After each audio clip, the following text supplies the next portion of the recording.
Atenção, cursistas, estamos aqui no nosso curso de reanimação neonatal. O curso de reanimação neonatal, nós dividimos esse curso em duas partes, dois vídeos. Um vídeo introdutório, falando de todos os pressupostos a um bom nascimento, até chegar à necessidade ou não de reanimação neonatal. Essa avaliação se dá por alguns motivos, e aí a gente, no decorrer do vídeo, a gente vai estar acompanhando. Eu sou o professor Edmar e estaremos aqui no EAD universoenfermagem.com. Além desse curso de reanimação neonatal, vocês poderão estar encontrando outros cursos relacionados à enfermagem. Então vamos lá. Reanimação neonatal. A reanimação neonatal, todas essas diretrizes, elas são revistas, reavaliadas a cada 5 anos. Então, antes, agora era de 2010 que valia. E logo depois que sai esse consenso, todas as instituições, inclusive o Ministério da Saúde, lançam um manual de boas práticas relacionados à reanimação neonatal. Então, o Ministério da Saúde foi publicado em 2011, um manual que dizia lá como reanimar, tudo de acordo com esse consenso previamente definido.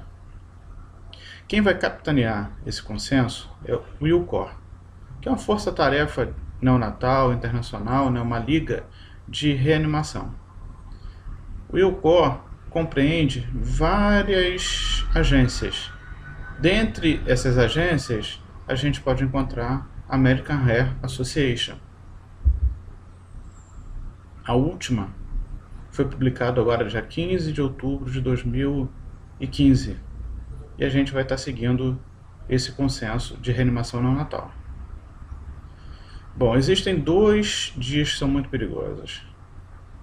Um é aquele que a gente vai nascer, que a gente está acostumado dentro do útero materno, que a mãe dá um grande apoio em sua alimentação, levando os nutrientes através do sangue. A criança ela não respira ainda, quem respira é a mãe, que vai estar passando o oxigênio, enfim.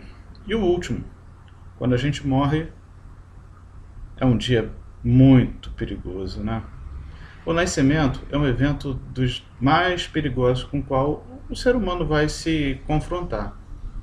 Por quê? Porque a gente tem que passar por toda essa adaptação. E essa adaptação não é fácil, Cerca de 5 a 10 recém-nascidos vão ter dificuldade durante essa transição da vida intrauterina para a vida extrauterina, para a vida neonatal. E vai requerer algum tipo de reanimação na sala de parto.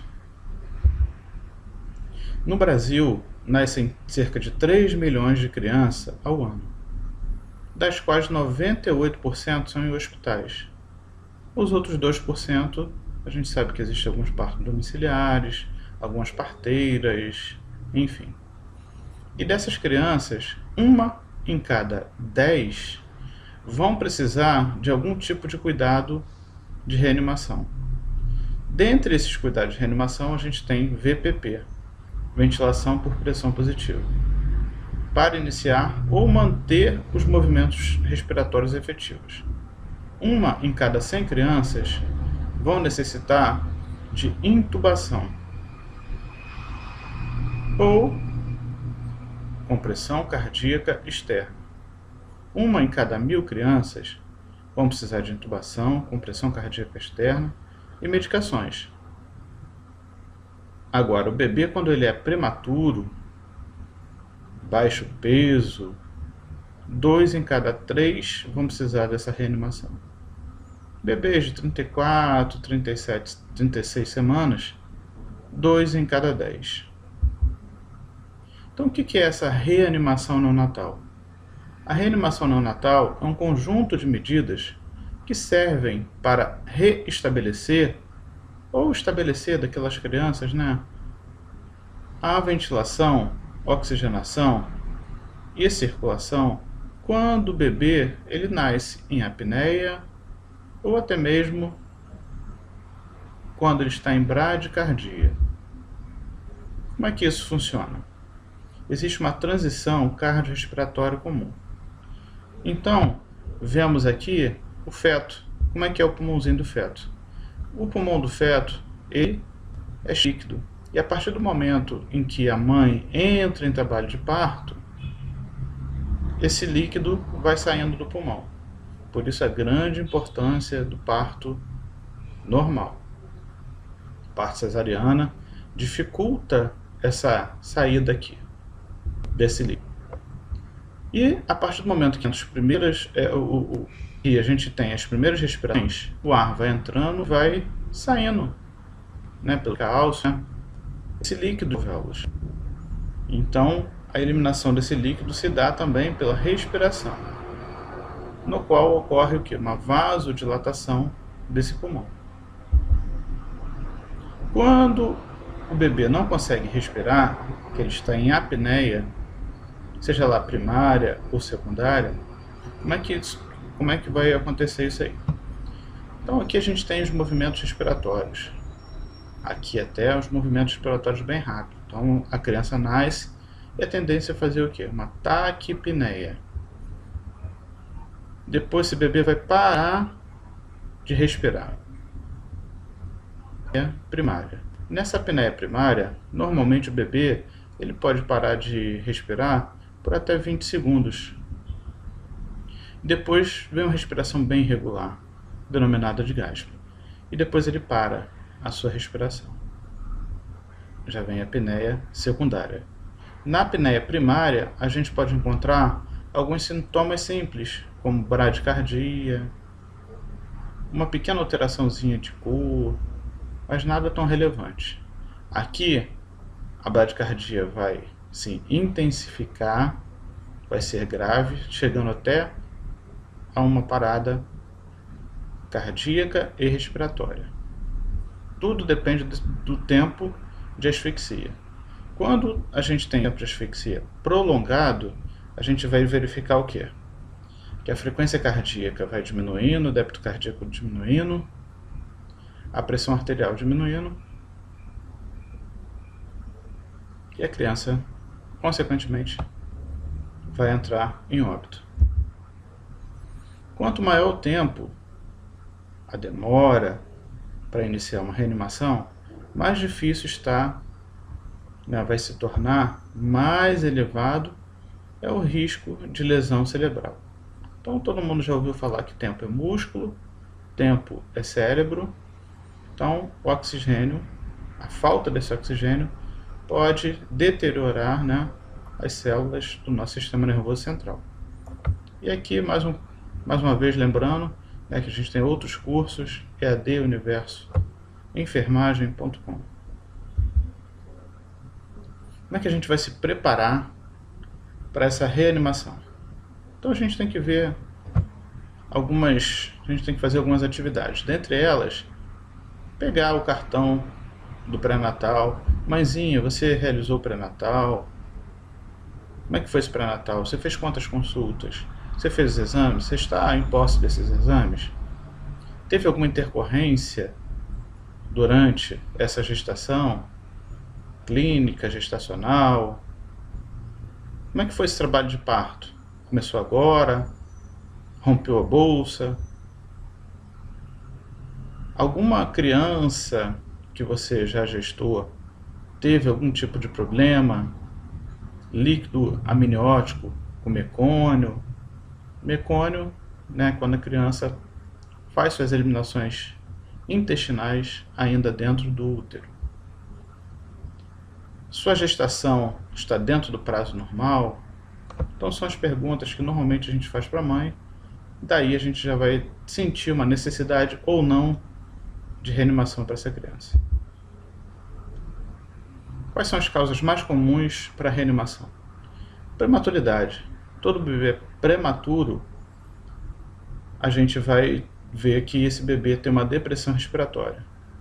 Interrupção da circulação, seja lá um prolapso de cordão, uma compressão do cordão umbilical, hipovolemia ou choque, descolamento prematuro de placenta e a placenta prévia. Pós-maturidade.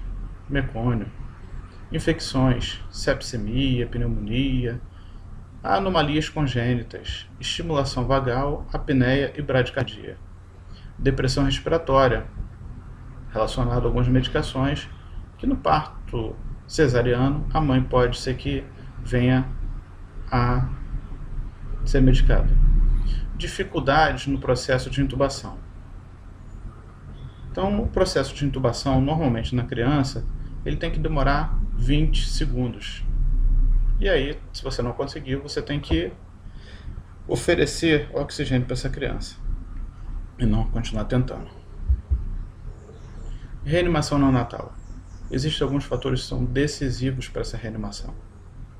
Dentre esses fatores, a previsão da necessidade de reanimação, o preparo adequado do material e do pessoal. Bom, então vamos lá. A anamnese materna. Problemas pré-natais. Quando a mulher não faz pré-natal, é um grande problema, você não sabe a criança que vai nascer. A idade materna, seja lá muito nova ou a partir dos 35 anos. Prematuridade.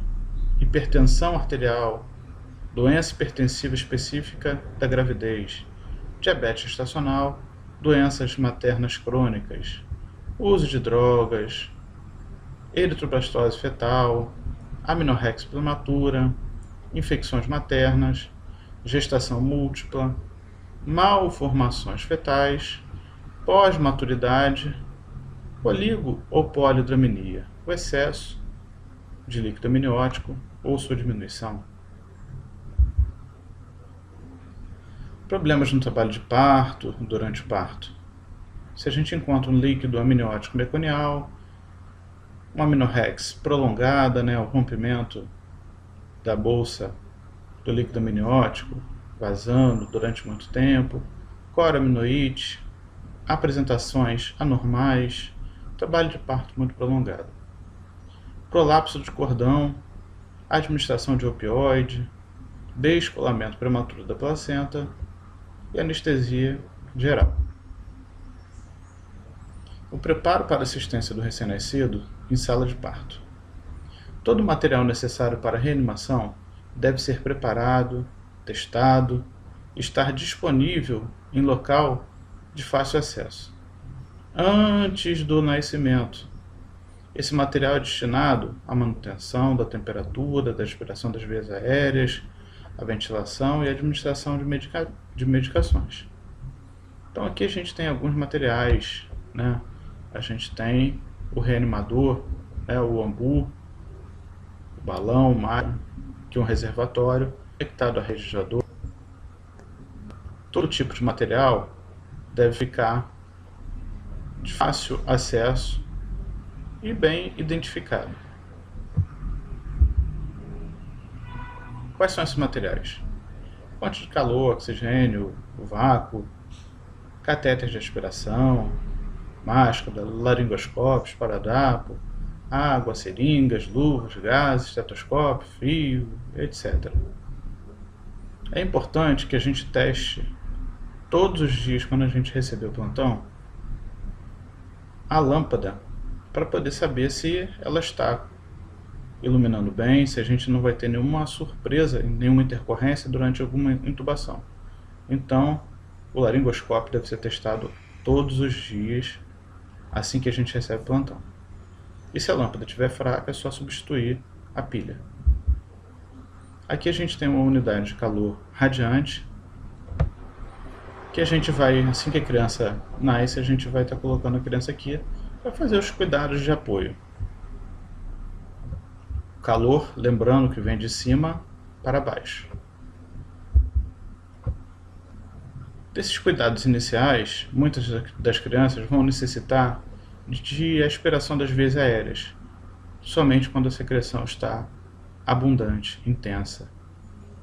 E por que não pesar imediatamente as crianças nesse momento? Então o setor de reanimação ele deve ser muito bem identificado. Então aqui a gente vê sondas, o respirador, o laringoscópio, medicação, para que se haja algum tipo de intercorrência, a gente facilmente tenha acesso a esse tipo de material para poder estar agindo. E também a gente sabe que a enfermagem pode ser que algum funcionário falte ao seu plantão. E aí o outro funcionário que possa vir a ser remanejado, ele vai rapidamente encontrar o material que ele necessite. Bom, então todo o sucesso da reanimação vai depender da previsão, do reconhecimento imediato do RN que vai precisar, né, ser reanimado. E esse início tem que ser rápido. As manobras de reanimação têm que ser eficazes, rápidas. Uma manobra de reanimação muito demorada, ineficaz, pode tornar incompatível com a vida. Então, vai aumentar o risco de lesão cerebral, a criança pode ter algum tipo de sequela posterior quando a gente demora muito para poder agir ou quando a gente faz de maneira ineficaz. Então aqui a gente está vendo aqui um fluxo, né? O cordão umbilical ele deve ser cortado a partir de 30 segundos, aí tira em torno de 1 até 3 minutos. E aí, imediatamente, depois que a gente vai clampear esse cordão, a gente vai fazer 3 perguntas de avaliação dessa criança. Essa gestação, ela é a termo? A criança nasceu com bom tônus? A criança respira ou chora? Até 2010, a gente tinha uma outra ordem com mais uma pergunta, que é o mecônio. E agora, em 2015, a presença do mecônio deixou de ser prioritário nessa avaliação inicial. Então a gente tem as 3 perguntas: a gestação é a termo, bom tônus, a criança respira ou chora. Se positivo, todas essas perguntas, a gente vai prestar os cuidados de apoio. Relacionado aos cuidados de apoio, a gente vai promover calor, colocar essa criança numa UCR, posicionar a cabeça em leve extensão, vai aspirar as veias aéreas quando necessário, né, se tiver excesso de secreção. Hoje em dia, com a humanização, a gente sabe que a gente tem que irritar, não pode irritar a criança, e quando a gente aspira, a secreção não é tão necessário. Então, se você colocar a criança em posição de trem de Lemburgo, vai haver uma drenagem postural normal e essa secreção vai ser expulsa. Secar e desprezar esses campos úmidos. Tirar o campo úmido de perto da criança. Porque senão seria igual quando a gente fosse tomar banho. A gente toma um banho, se seca, se ficar com a toalha molhada, a gente vai o quê? Vai continuar sentindo frio. Então, quando a gente retira aquela toalha molhada, a gente tem a sensação melhor. Posicionar o recém-nascido no tórax da mãe ou no abdômen materno e estimular a amamentação. Esses são os cuidados de apoio, os cuidados iniciais, assim que a criança nasce. Então, depois do corte do cordão umbilical, a gente vai promover o quê? O calor. Como que a gente vai promover esse calor? A sala do centro cirúrgico obstétrico, da sala de parto, ela tem que ter uma temperatura de 26 graus, nunca menos que 26 graus. Manter a temperatura corporal da criança entre 36,5 e 37,5. Prevenir a perda de calor. Recepcionar a criança em campo estéril, pré-aquecido, colocar sob calor radiante e na posição de trem de Lemburgo. Agora, todo bebê com peso inferior a 1.500 ou 29 semanas, a gente vai secar a cabecinha da criança, colocar uma touca de algodão para cobrir a região das fontanelas e colocar um saco plástico transparente de polietileno 30 por 50, aquele saco que normalmente a gente encontra no supermercado, no sacolão que a gente coloca as frutas, legumes, é um saquinho maior, e aí você vai pegar a criança e vai colocar a criança conforme descrito aqui nessa figura, desde o pé até o pescoço. Então só a cabecinha desse bebê que está lá de fora poder estar fazendo manobras de reanimação. E a criança vai ficar toda envolvida nesse papel. Um dos detalhes importantes é que a gente não seca essa criança. Quando que a gente vai secar essa criança, mesmo de com baixa semana? Se foi um parto na rua, você não tem condição de aquecer, de prestar os cuidados direito a essa criança, aí você pega essa criança, seca e depois coloca dentro do saco. Se foi um parto hospitalar, que você tem incubadora, tem unidade de calor radiante, você vai pegar a criança e imediatamente colocar dentro desse saco. A finalidade desse saco é evitar a evaporação e, consequentemente, a perda do calor. Então a gente vai garantir o funcionamento da fonte de calor, aumentar a temperatura da sala do parto, colocar um colchão aquecido abaixo dos campos, vai recepcionar esse bebê com campos pré-aquecidos. Lembrando que todos aqueles bebês com menos de 29 semanas envolvem papel filme, exceto a cabeça. Usar touca de algodão e transportar esse bebê em incubadora pré-aquecida para uma unidade intermediária ou para UTI neonatal. Todas essas manobras de reanimação são realizadas com esse bebê aqui, ó, dentro do plástico. Aqui mostra, né, o pré-aquecimento do campo estéreo. Nota-se que o profissional está com luva estéreo também. Então aqui ele está pré-aquecendo estéreo. Manter as vias aéreas pérvias. Então aqui está o bebê na unidade de calor radiante, em posição de Trendelenburgo, e está avaliado. Você tem que posicionar esse bebê com a cabeça em leve extensão do pescoço. É o que a gente chama de cabeça neutra. Quando essa cabeça está muito caída, o queixo próximo ao tórax, é bem dificultoso para respirar. Bem como quando a gente tem uma hiperextensão. Se torna também muito difícil essa respiração. Então, o correto é uma leve extensão.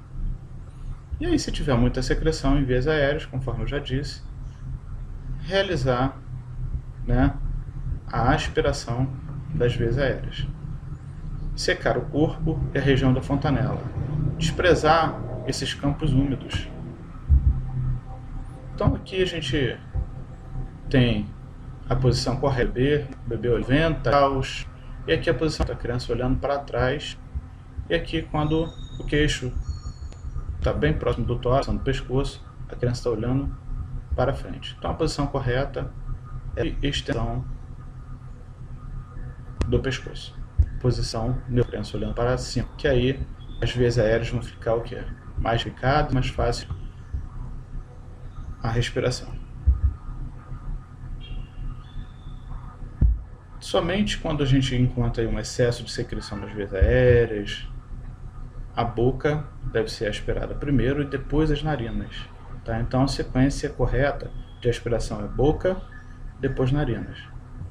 E tem que ser aspirado de maneira delicada, né? Com catéter traqueal 8, 10, conectado a um aspirador de vácuo sob pressão não superior a 150 mg de mercúrio.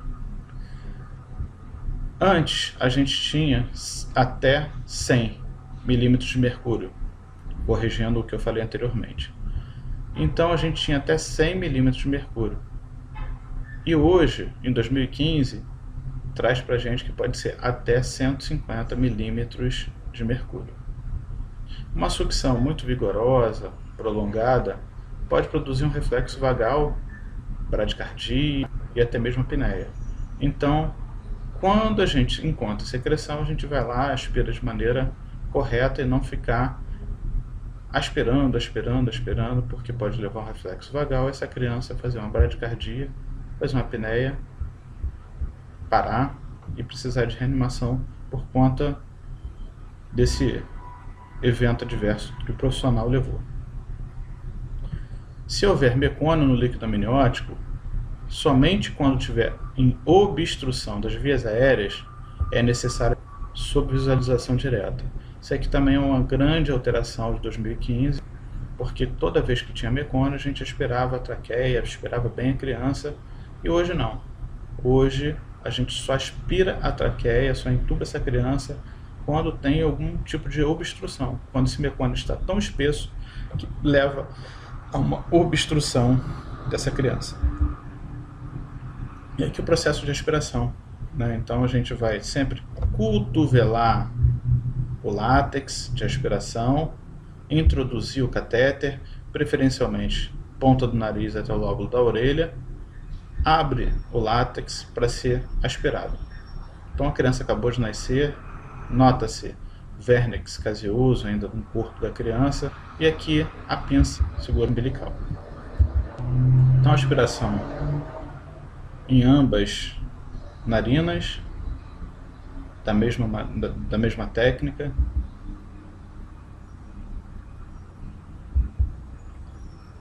E aqui a gente tem um adaptador de aspiração direta do tubo. Então a criança está entubada, você coloca esse adaptador na ponta do tubo e aqui no vácuo. Você fechar, obstruir essa passagem aqui, o vácuo vai puxar do tubo. Quando que se utiliza esse adaptador? Quando a seca é muito espessa, quando tem muito mecônio, aí se utiliza esse adaptador de aspiração traqueal. Bom, então vamos secar, remover aqueles campos úmidos posteriormente, né? E aí a gente vai avaliar as condições do paciente. O que a gente avalia? Respiração e frequência cardíaca. Isso aí simultaneamente, avaliando os dois. Então, enquanto a gente está com um estetoscópio, verificando a frequência cardíaca no pulso apical, a gente já está observando a respiração dessa criança. Frequência cardíaca, preferencialmente, ela deve ser vista, né, com ECG, oximetria de pulso, e na ausência aí com ausculta precordial, conforme falei, com estetoscópio.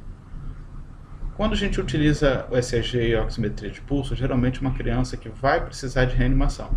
É uma criança que não nasceu em boas condições.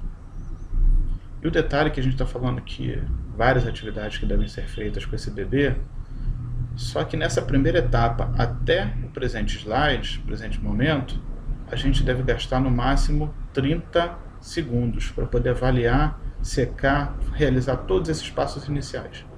30 segundos. Por quê? Se uma criança não estiver bem, a partir desse momento, dos 30 segundos iniciais, no segundo 31, a gente já deve estar iniciando medidas de reanimação. Se tudo estiver bem, nesses 30 segundos iniciais, esse bebezinho ele já pode ficar com a mãe, inclusive ser amamentado. Então, seguindo aí, o bebê é prematuro, a respiração é irregular, está ausente, ele está em hipotonia, os passos iniciais são os mesmos.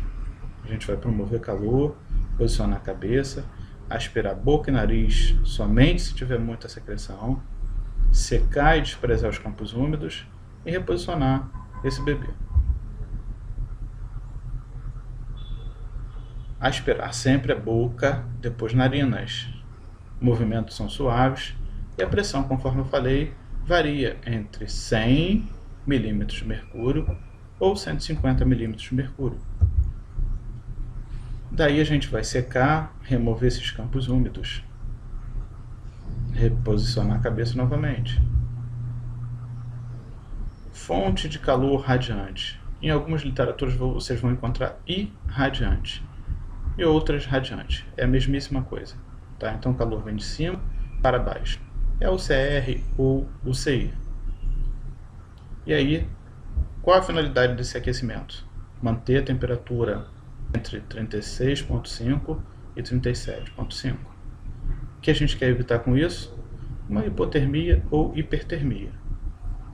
A hipotermia, a cada 1 grau que essa criança perca, vai significar 28% de chance de morrer. Então a gente não pode deixar essa criança perder a temperatura. A temperatura tem que ficar estável entre 36,5 e 37,5. Uma vez feitos todos esses cuidados, né, iniciais, a gente vai avaliar então a respiração e a frequência cardíaca simultaneamente. Se a respiração é rítmica, regular, a frequência cardíaca superior a 100, o bebê deve receber os cuidados de rotina na sala de parto. Que cuidados de rotina são esses?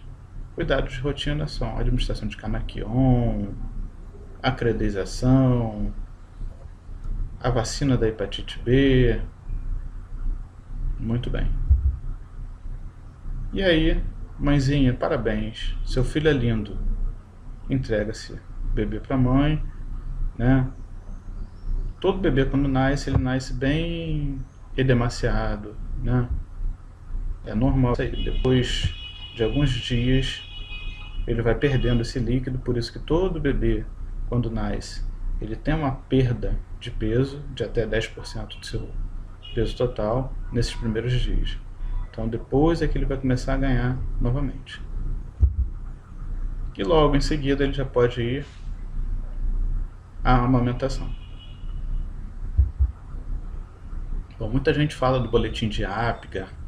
O boletim de Apgar é importante para a gente verificar a vitalidade, mas ele não é um fator que vai indicar a reanimação, porque o boletim de Apgar a gente só começa a trabalhar com ele no primeiro minuto.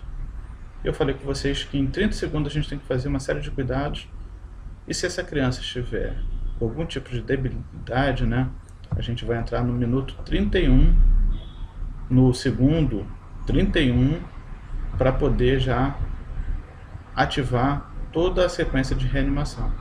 Então, primeiros 30 segundos vai se fazer os cuidados de apoio, a transição. Segundo 31, a criança não está bem, frequência cardíaca ou respiratória estão com algum tipo de problema, a gente vai iniciar a reanimação. E o boletim de Apgar a gente começa a verificar no primeiro minuto. Uma criança que não está bem, nasceu parada, em parada cardiorrespiratória, a gente normalmente verifica o boletim de Apgar no minuto 5, 10, 15 e 20. Uma criança que nasceu normal, no primeiro, no quinto e no 10º minuto. A avaliação simultânea, então, que a gente vai fazer da respiração, da frequência cardíaca. Antes a gente avaliava a cor, só que vários estudos randomizados mostraram pra gente que a cor ela só fica normal depois de 10 minutos de nascido. Se o paciente, após todos esses passos iniciais, não apresentar melhora, a gente vai indicar ventilação por pressão positiva. Então encerramos aqui nosso primeiro passo, nosso primeiro vídeo. Essa ventilação positiva, ela é significativa e a gente vai conseguir tirar a maioria das crianças somente com a ventilação. Então estamos aqui, Universo Enfermagem, no nosso curso de reanimação neonatal, a primeira parte. Todos os cursos do Universo Enfermagem vocês podem encontrar no ead.universo.com. Pode mandar um e-mail, contato@universoenfermagem.com.